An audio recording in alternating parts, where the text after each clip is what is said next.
Meie isikuvideote sari on jõudnud meheni, kes hoiab enda käest omapärast rekordit. Ta on läbi ajaloo Eestit kõige kauem valitsenud. Tegemist on Johannes Käbiniga.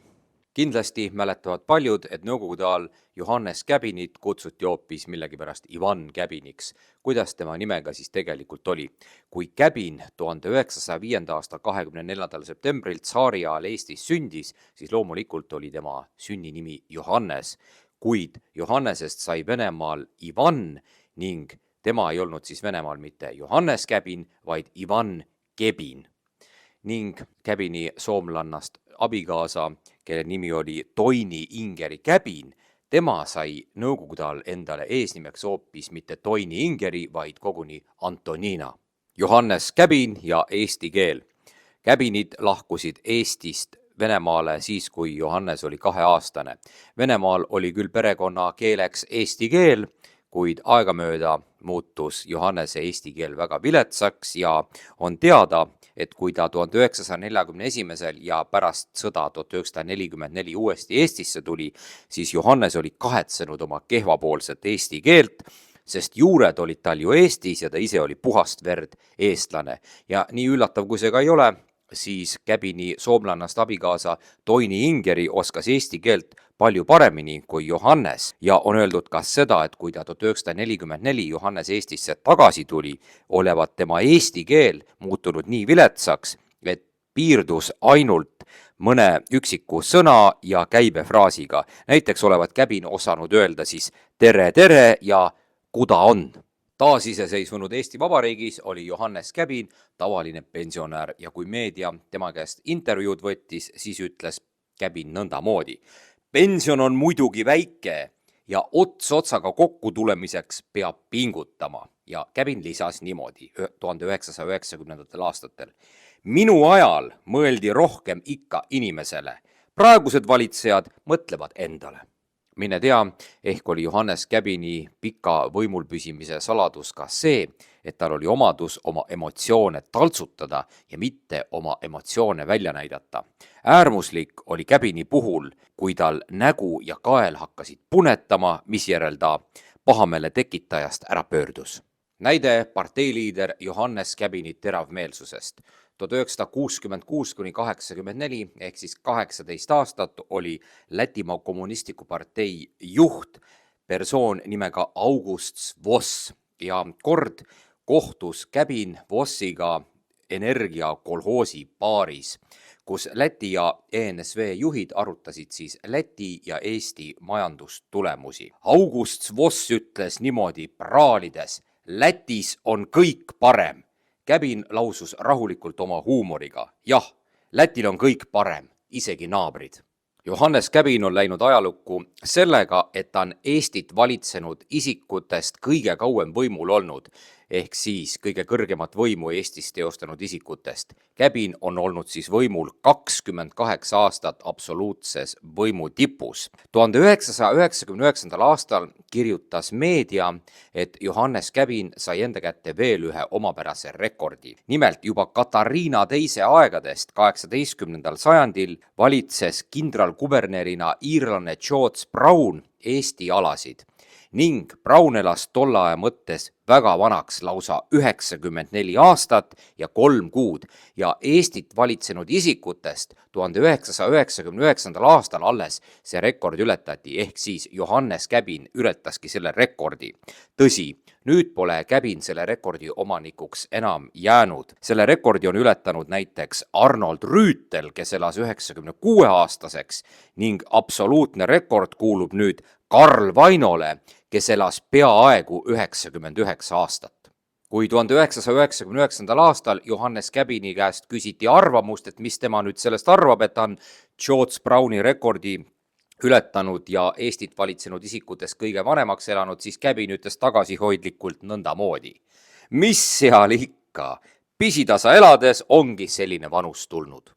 Kui analüüsime Johannes Käbini 28 aastat kestnud võimuperioodi, siis ilmselt kõige parema iseloomustuse sellel perioodil on andnud Käbin ise, kes on öelnud niimoodi. Kogu minu parteijuhi tegevus oli üks noateral käimine. Johannes on sündinud aastal 1905 ja juba paar aastat hiljem siirdus perekond ära Venemaale. Käbini isa Gustav suri 1910, seega järgnev juhtum pidi toimuma veel isa eluajal enne 1910. aastat. Käbin on meenutanud, et neil kodus isa eluajal seisis kummutil kipsist hoiukass, ehk see oli siis kass, kuhu pisteti sisse krosse ja kopikaid.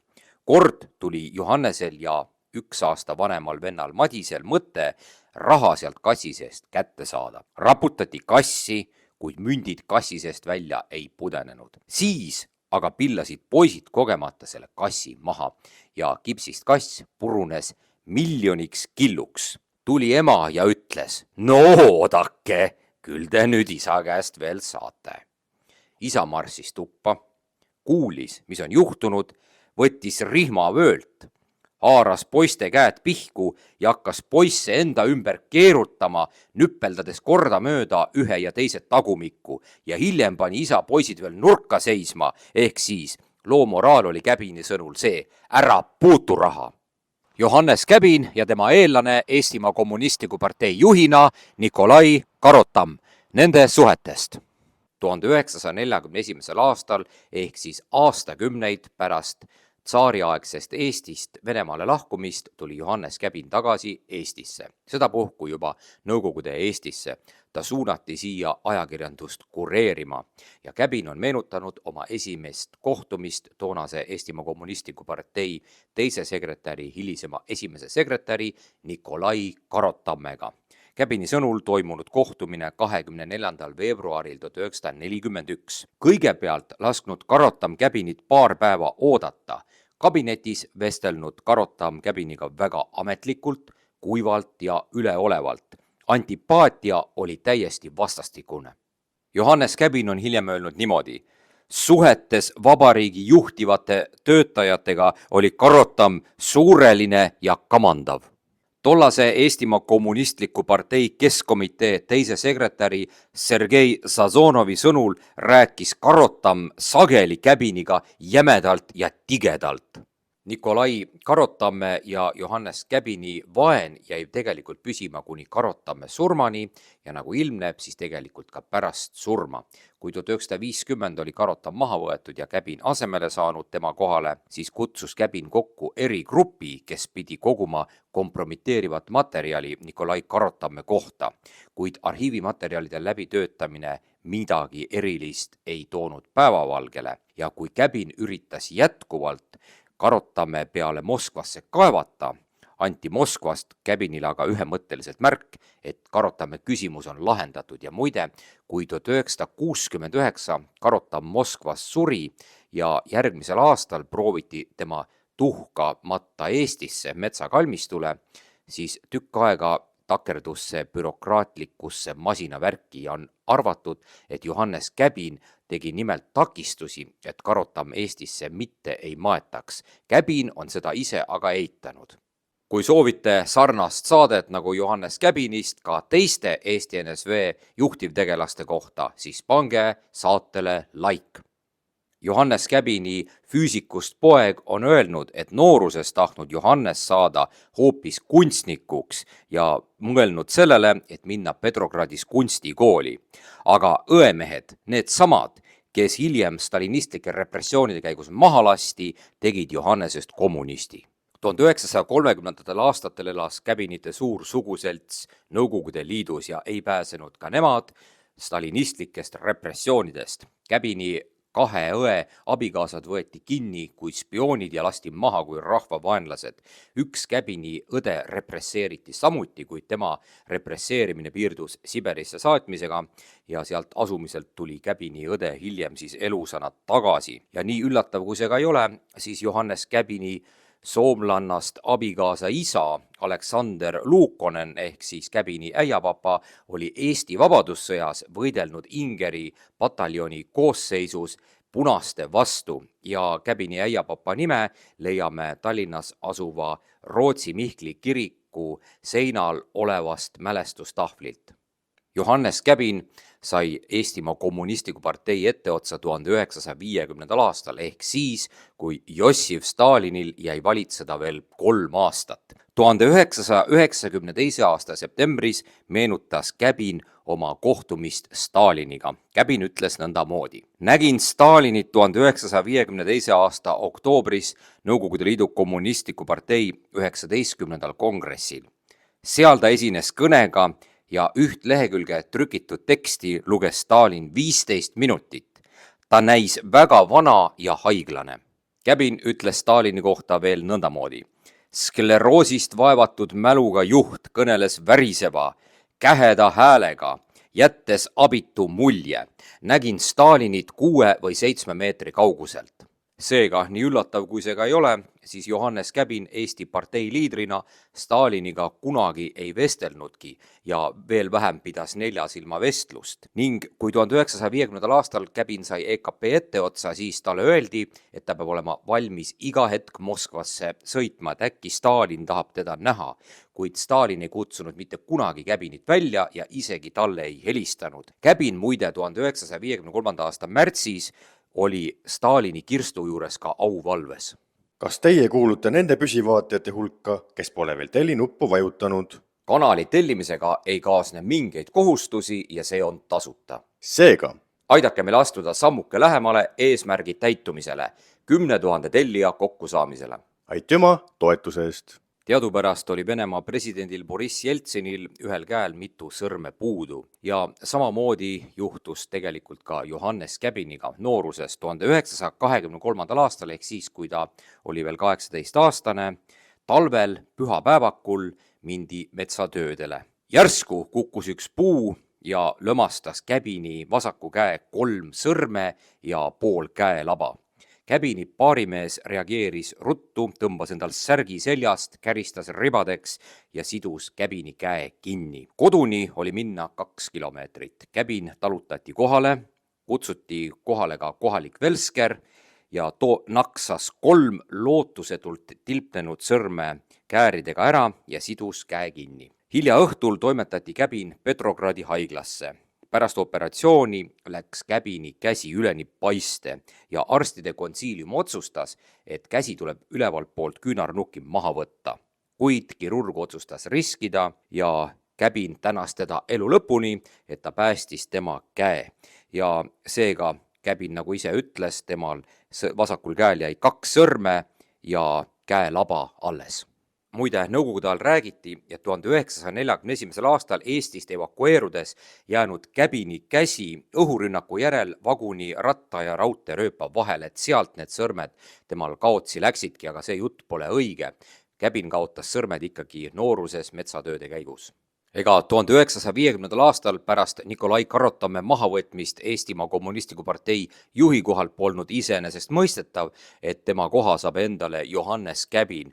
Räägiti seda, et Käbini konkurendid olnud 2 Venemaal elanud meest. Üks oli Venemaa eestlane Aleksander Jaanus ja teine oli Aleksander Kelberg. Aleksander Jaanus juhtis kohalikku Viljandi partei komiteed ning on öeldud seda, et kas siis Jaanuse või Kelbergi valimine oleks Eesti rahvale tähendanud rahvusliku katastroofi ja Kelbergi kohta öeldi koguni seda, et ta oli 1950. aastate Karl Vaino. Kui räägime Jaanusest, siis ta oli elanud Venemaal ning 1919–24 oli ta ägedalt sõdinud Punaarmees ja võidelnud koguni Anton Denikini vägede vastu. Kelberg ütles märtsi pleenumil 1950 nõnda. Kui ma tulin 1946. aastal sõjaväest ja olin Eestimaa Kommunistliku Bolševike partei keskkomitee ajakirjandussektori juhataja, toodi minu lauale üks ajakiri.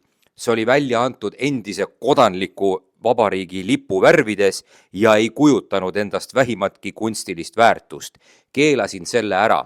Kelberg nägi absoluutselt igal pool Eesti lippu ja pärast seda 8. pleenumit 1950 märtsis ütles Kelberg nõndamoodi. Me peame puhastama Nõukogude Eesti õhu kodanlik natsionalistlikust marasmist. Ergutan töötajate masse paljastama väsimatult kodanlikke natsionaliste. Johannes Käbini suurim konkurent Eestimaa Kommunistliku partei juhi ametikohale oli kindlasti metsakalmistule maetud Artur Vader. On öeldud seda, et Johannes Käbin oli oma loomuselt tagasihoidlik inimene, üsna sõnaaher ja lausa ka kinnine ja seega oli ta täielik vastand teisele kõrgele parteitegelasele, Venemaa eestlasele nimega Artur Vader.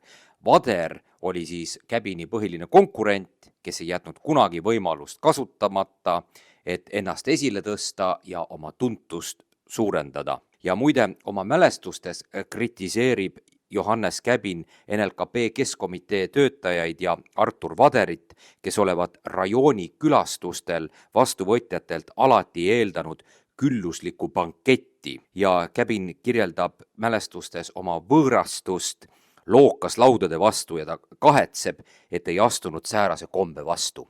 Käbin elas ilmatuma pika elu ja ka tema tegevus Nõukogude riigivõimuorganites kestis tegelikult väga kaua, isegi üle 50 aasta kaugelt. Algas see siis põhimõtteliselt 1927. aastal Leningradi oblastis Sussanino külanõukogu esimehena tegutsedes ja lõppes 1983. aastal ehk siis palju aastakümneid hiljem, kui Käbin lõpetas oma tegevuse Eesti NSV Ülemnõukogu presiidiumi esimehena. Ja tegelikult Käbini karjäär kestis kuni 1986. aastani välja, mil ta lahkus Nõukogude Liidu Kommunistliku partei Keskkomiteest.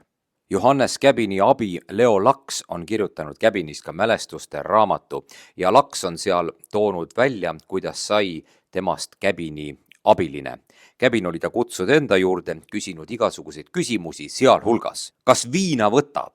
Laks vastanud. Võtan küll, aga tean, et oskan piiri pidada ja seetõttu mul viina võtmise pärast seni pahandusi ette tulnud ei ole. Käbin vastas, tulebki veidi võtta ja lisas Käbin samuti, et sellest tuleb alati piiri pidada. On öeldud muide seda, et kuna Johannes Käbin eelistas põllumajanduse arendamist tööstuse arendamisele, siis migratsiooninumbrid Venemaa suunalt ei kasvanudki nii suureks kui hiljem Karl Vaino ajal ja on öeldud ka seda, et põllumajandust võib pidada Johannes Käbini suureks armastuseks, ta tundis end põllumeeste keskel nagu omade seas, nendega leidis ta ikka ühise keele ja ühised huvid. Johannes Käbini kohta on öeldud seda, et ta oli päris hasartne jahimees ja ütlemata usin seeneline. Armastas Käbin ikka tihti metsas luusida ja nõmmedel uidata. Ja muide, talle kingitud jahinugade kollektsioon oli väga märkimisväärne. On räägitud, et Johannes Käbin olevat olnud väga truu kommunaari kingatehase toodangule. Tõsi, Käbini kingad ei pärinenud konveierilt tulnud toodangu hulgast, vaid olid nii-öelda eksperimentaaljalatsid. Kommunaari töökojas olid Käbini jalgade järgi valmistatud liistud juba valmis ja kui oli tarvis, tehti jalanõud Käbinile mõne päevaga valmis.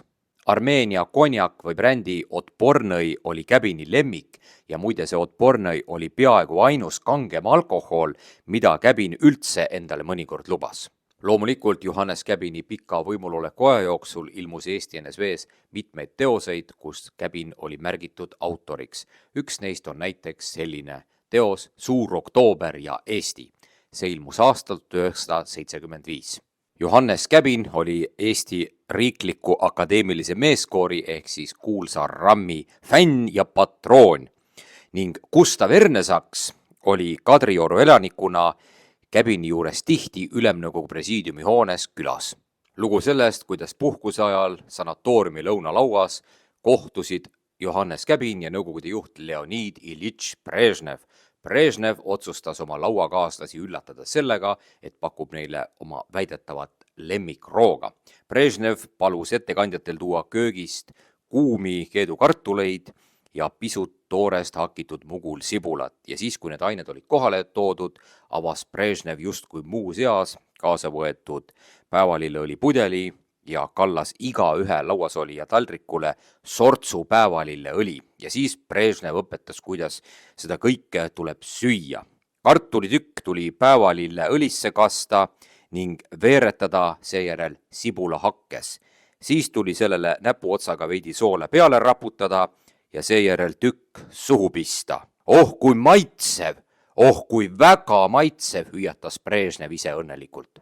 1976. aastal tähistati väga suurejooneliselt Nõukogude juhi Leonid Iljitš Brežnevi 70. sünnipäeva ja suures peolauas oli kõikidele inimestele määratud koht kindla alluvussuhte järgi. Seal ei olnud sugugi nii, et igaüks istub kuhu aga tahab. Liiduvabariikide esimesed sekretärid, kuhu kuulus siis ka Johannes Käbin, nemad olid istuma pandud põhiseaduses kindlaks määratud järjekorras ja pidid ka sünnipäeva last Brežnevit õnnitlema ja tervitama samas järjekorras. Tehti aga tookord 1976. aastal erand. Käbinile anti sõna lausa teisena, ehk siis Vene Föderatsiooni esindaja järel. Seda loomulikult pandi Moskvas tähele ja otsiti põhjusi. Ja kõige levinuma arvamuse järgi oli ajendiks Eesti NSV tehtud ainulaadne kingitus Brežnevile, mis olevat Brežnevile väga mokkamööda olnud. Nimelt, Eesti NSV kinkis Brežnevile hõbedast T-serviisi. See oli hinnalt võrdne lausa 2 sõiduauto Lada maksumusega ning see oli valmistatud Tallinna juveelitehase meistrimeeste poolt ja kogu komplekt oli paigutatud pilku püüdvasse ja väga kvaliteetsesse nahkkarpi. On öeldud, et südames tegelikult Johannes Käbinile Leonid Brežnev inimesena väga ei meeldinud ja toimus siis selline juhtum. Armeenias oli aktus kõikide liiduvabariikide delegatsioonide osavõtul. Ja seal esines ka Johannes Käbin kõnega. Tavakohaselt pidi sellises kõnes kindlasti olema mõne marksismi-leninismi klassiku või valitseva parteiliidri tsitaat. Tsiteeris Käbin kõnetoolist kedagi Vladimir Ilitš Brežnevit. Saal vakatas ja siis urahtas kuuldavalt, lausa pahaendeliselt. Kas tsitaat kuulus Leninile või Brežnevile, on jäänud selgusetuks tänapäevani ja on jäänud selgusetuks ka see, kas Käbinil läksid need nimed segi kogemata või oli see tema väike riugas. 1978. aastal kaotas Johannes Käbin oma parteiliidri koha ja seega ka reaalse võimu Eesti NSV-s. Oli ju kõigile teada, et Eesti NSV-s teostab tegelikku võimu vaid parteiliider, mitte aga formaalne riigipea ehk siis Ülemnõukogu presiidiumi esimees, millisele ametikohale Käbin ka määrati. Ja muide, kui 78. aastal Käbin maha võeti, siis Moskva esindaja Ivan Kapitonov pidas kõne, mida Eesti kommunistid võtsid vastu kui Johannes Käbini pilkamise kõnena. Asi oli seal siis niimoodi, et Kapitonov esitas asjade käiku justkui nii, et esimene sekretär Johannes Käbin oli kõigi aastate jooksul nõnda kõvasti kasvanud, kogemusi juurde saanud ja kokkuvõttes ennast nii heast küljest näidanud, et võib tõstatada nüüd küsimuse ja teda edutada Ülemnõukogu presiidiumi esimehe väga kõrgele ja vastutusrikkale ametikohale ja seda Kapitonovi juttu võeti saalis vastu kui kerget pilget. On öeldud seda, et Johannes Käbin oli esimene mees võitlusvälja all, kui kõne all oli suurte üleliiduliste tööstusettevõtete Eestisse paigutamisest loobumine ja muide, Johannes Käbini resoluutse sekkumise tõttu jäi ära ka aatomieelektrijaama ehitamine Võrtsjärve äärde. Täname kanali igakuiseid toetajaid. Kui ka sinul on soov meie tegemistele õlg alla panna, siis täpsema info leiad video kirjeldusest. Aitüma toetuse eest! 1978. aastal võeti Johannes Käbin EKP juhi ametikohalt maha ja tema asemele pandi ametisse Karl Vaino ja on öeldud seda, et üht Eesti NSV tegelast ei sallinud Käbin ega varjanudki seda ja too mees oli nimetatud Karl Vaino ise. Mõlemad mehed üldjuhul vältisid otsest suhtlemist ja kui Karl Vaino Ülemnõukogu presiidiumi istungitele tuli, siis istus ta vaikselt ja tegi näo, et justkui tuhnib kogu aeg enda ette pandud paberites. Käbinile üldse ei meeldinud see, et KGB Ülemnõukogu presiidiumi hoones, siis kui tema oli seal esimees ja veel esimehe kabinetis telefonikõnesid ja jutuajamisi pealt kuulas ja kõik seal kuuldu Vainole ja Moskvale ette kandis. Kord pidid need kaks meest üheskoos Moskvasse sõitma tähtsale üritusele ja seda siis Eesti NSV raudteevagunis, valitsusvagunis. Tavaliselt niisugust asja välditi. Pärast õhtusööki tekkis vagunisalongis Käbini ja Vaino vahel terav sõnalahing, mis oli kaugel sõbralikkusest ja vastastikusest teineteise mõistmisest. Käbin olnud lausa ründav, süüdistav pool, ta sõimas ja pahandas Vainoga, et tolle migratsioonipoliitika on üle piiridel läinud. Loomulikult oli valitsusvagun KGB erilise kontrolli all ja see Vaino ja Käbini vaidlus võeti loomulikult ka linti. Ühest kummalisest juhtumist 1978. aastal oli üha selgem ja selgem, et Johannes Käbin kaotab oma parteiliidri koha ja Moskvasse kutsuti nii-öelda maad kuulama Käbini poolt saadetud Vaino Väljas ja teiselt poolt saadetud Karl Vaino.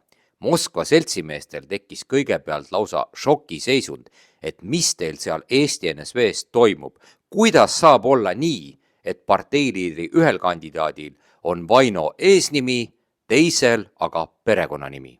1941. aastal kuni Hitleri vägede Eestisse jõudmiseni tegutses Johannes Käbin Eesti NSV-s siis nii-öelda ajakirjanduse kuraatorina või kureerijana ja räägime nüüd ühest suurest skandaalist, mille osalised olid Nikolai Karotam, Johannes Käbin, Debora Varandi ning Arkadi Uibo. Nimelt oli siis Eestis ajaleht Sirp ja Vasar ja esimestel sõjapäevadel, see pidi olema siis varsti pärast 22. juunit 1941, otsustas selle nädalalehe Sirp ja Vasar toimetus kritiseerida fašistliku Saksamaa kultuuri ning avaldas mitmel leheküljel seal ajakirjas fotosid saksa kunstnike maalidest, millel olid kujutatud Eeva ülikonnas naisterahvad.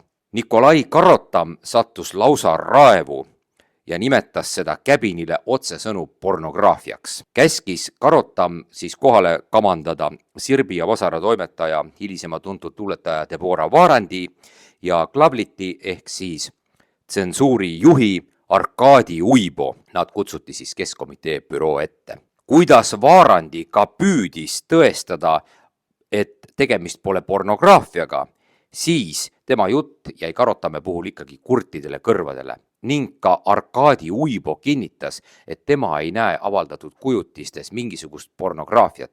Arkadi Uibo veel täpsustas, et tema olevat ametilt günekoloog ning kuna hitlerlikud väed lähenesid, siis jäi see asi sinnapaika ja Käbin ja teised mingisugust parteilist noomitust ei saanud. 1977. aastal ilmus ajakirjas Looming meie kirjanik Vladimir Bekmani intervjuu parteiliider Johannes Käbiniga. Ja seal Käbin meenutas seda, kuidas ta 1927. aastal 22-aastase noore mehena valiti Venemaal külanõukogu esimeheks ja Käbin ütles niimoodi. Teate, 1927. aastal olin ma 22-aastane ja armastasin nagu enamik minuealisi hirmsasti sporti. Organiseerisin asunduses korvpalli ning jalgpallimeeskonna. Nüüd kujutage ette. Külanõukogu esimees ajab õhtupoolikul pärast tööd koos teiste omasugustega väljal palli taga, kui tema juurde tulevad auväärt kodanikud õiendeid nõutama. Tulevad, seisavad kannatlikult platsi veeres ja tuletavad vaikselt meelde. Juku, mulle oleks tõendit tarvis. Jukuks kutsuti siis Käbinit. 2 aastat pärast Johannes Käbini saamist Eestimaa Kommunistliku Partei etteotsa saatis pika ja läbimõeldud kaebekirja Käbini peale Stalini nimele Eesti NSV tuntud kirjanik Mart Raud, kes kritiseeris teravalt parteijuhi tegevust eelkõige kultuurielu juhtimisel, kuid Moskvas Käbini suhtes midagi ette ei võetud. Ja hiljem, kui Mart Raual oli näiteks 70 aasta juubel, siis Käbin õnnitles teda pidulikult. Nooruses oli Venemaal Johannes Käbin komnoor ja ta on meenutanud, et spekulantide ja puskari ajajatega võitlemises nägid komnoored oma peamist ülesannet Nõukogude korra tugevdamisel. Käbin on siis mälestustes meenutanud, kuidas nad komnoortena puskari ajamisega võitlesid.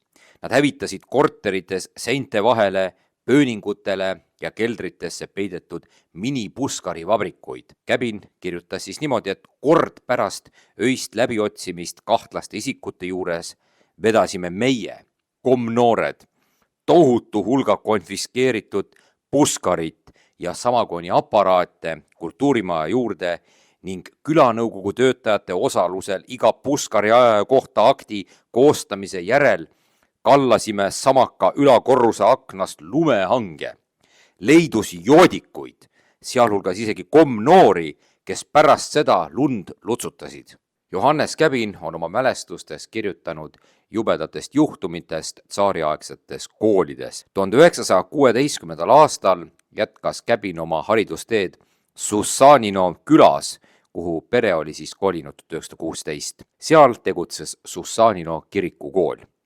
Ja Käbini sõnul olid seal hirmu peale ajavad õpetajad, kes õppetüki mitteteadmise eest peksid õpilasi mitte ainult käega, vaid ka joonlauaga. Üks noor meessoost kooliõpetaja lõi kord ühele poisile, kelle perekonna nimi oli Muženik, paksu vasest vahekihiga joonlauaga vastu pead, mispeale poiss kaotas lausa teadvuse ja hiljem hakkasid sellel poisil hood peale käima.